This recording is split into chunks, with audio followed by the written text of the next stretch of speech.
If you are 20 years and above and you live in any part of Africa today, come closer. We need to talk.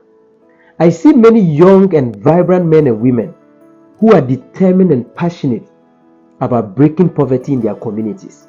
But guess what?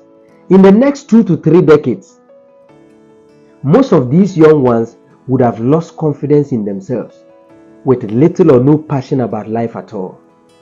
And you know why? Because majority of them would have failed woefully.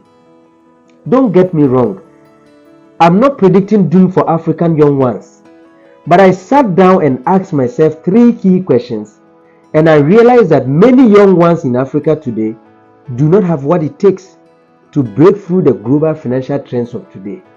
If you are looking to get out of poverty, ask yourself these 3 questions.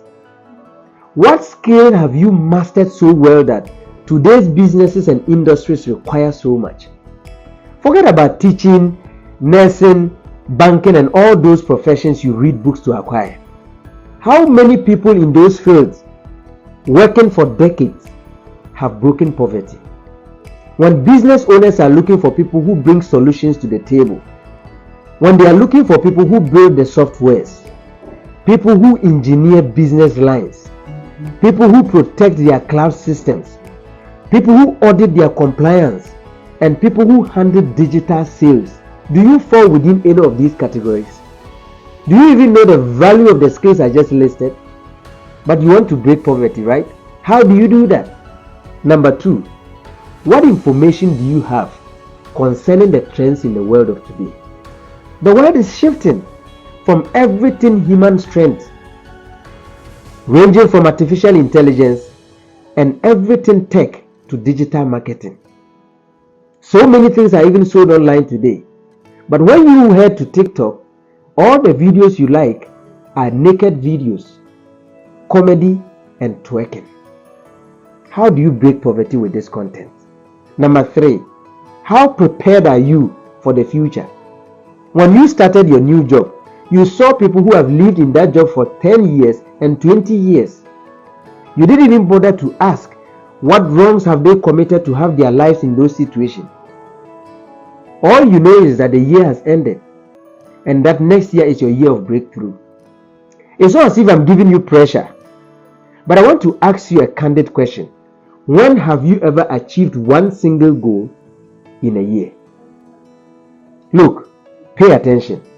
I am a young man just like you, and I feel the same way you feel. The system is bad in Africa and doesn't encourage young ones to be creative thinkers. That one I know. But ask yourself, if you fail, will your excuse about the bad system feed you and your family? Will they even care about you? If we do not wake up as young ones in Africa, learning the tech systems and grabbing all the trends in the global economic shifts, but still focusing on our liberal education that teaches how to add chemicals on paper, but cannot teach you how to use sodium oxide to produce ceramics, education that teaches auto mechanics to pass exams, but cannot repair their own car tire, education that teaches business administration students to pass exams, but cannot simply create a business to thrive. Education that teaches the child of today, this is Amma, she is a girl, while others are teaching their children how to create games and use artificial intelligence. Look, if we keep focused on this liberal education as our future, the best results is to have millions of graduates walking on the streets in big coats and files, looking for jobs but will never find one.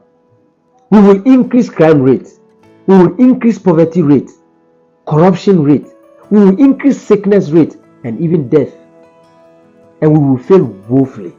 But one thing is certain, that in all these happenings, your personal decision and the focus on key areas of your life will not only transform your life but your entire generation.